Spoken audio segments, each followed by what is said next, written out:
Assalamualaikum warahmatullahi wabarakatuh. Alhamdulillahirabbil alamin. Wassalatu wassalamu ala asrofil anbiya'i wal mursalin wa ala alihi wa sahbihi ajma'in, amma ba'd.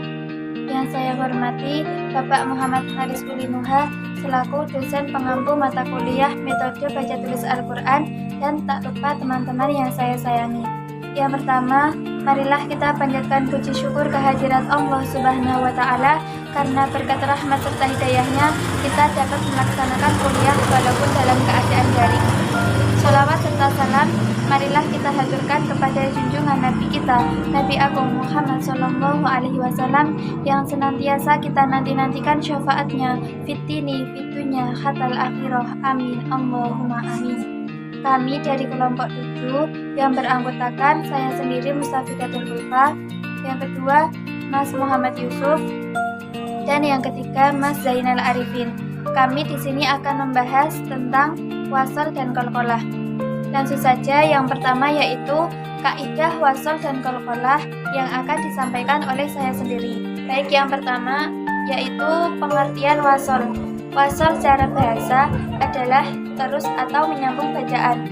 Sedangkan wasal menurut istilah adalah menyambungkan bacaan Al-Quran sampai ada tanda waqaf.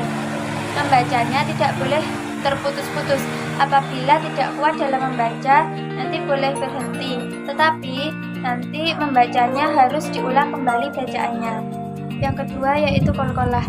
Qalqalah dalam bahasa Arab artinya menggetarkan suara. Maksudnya huruf yang bisa memantul ketika sukun atau waqaf. Jelaskan dalam kitab Syifa'ul Jinan dalam syair qalqalatu yajma'uha qatbu jadi bayyinana waqtin wa sakinah syadi. Huruf qalqalah itu terdapat 5 huruf.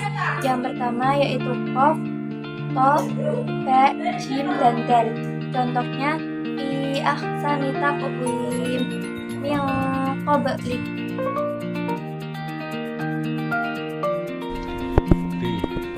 Pembagian hukum bacaan qalqalah. Yang pertama yaitu qalqalah sugro.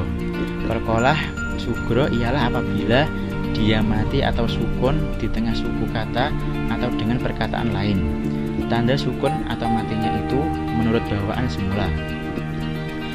Qalqalah sugro yaitu ketika huruf qalqalah disukun atau mati dan berada di tengah kata. Adapun cara membacanya harus dengan jelas dan memantul. Contohnya yaitu fi ahsani taqwim min qablik. Yang kedua yaitu qalqalah kubro atau besar. Qalqalah kubro ialah apabila terdapat huruf qalqalah yang mati atau sukun di ujung suku kata atau dengan kata lain. Bunyi matinya itu datang karena diwakafkan atau berhenti. Membaca huruf qalqalah tersebut tidak langsung dipantulkan, tetapi ada jeda atau berhenti sebentar. Contohnya qul a'udzu birabbil falaq, qul huwallahu ahad. C. Tanda-tanda hukum wasal dan qalqalah. Yang pertama, tanda-tanda hukum bacaan wasal. Di antara tanda-tanda hukum bacaan wasal terdapat 5 tanda, yaitu yang pertama tanda la, yang berarti jangan berhenti. Tanda ini kadang muncul di pertengahan atau maupun di penghujung ayat. Jika tanda ini muncul di pertengahan ayat, maka tidak dibenarkan untuk berhenti. Dan jika berada di penghujung ayat, maka pembaca tersebut boleh berhenti atau tidak. Yang kedua, tanda shad, lam, ya.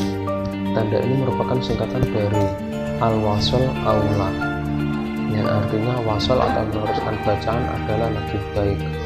Maka dari itu, meneruskan bacaan tanpa mewakafkannya adalah lebih baik. Yang ketiga, tanda wakaf mujawaz. Wakaf ini merupakan tanda boleh berhenti, namun meneruskan bacaan adalah lebih utama. Wakaf ini ditandai dengan huruf zain. Yang keempat, tanda shad, disebut juga dengan wakaf murakhas, menunjukkan bahwa lebih baik untuk tidak berhenti, namun diperbolehkan berhenti pada saat darurat tanpa mengubah makna.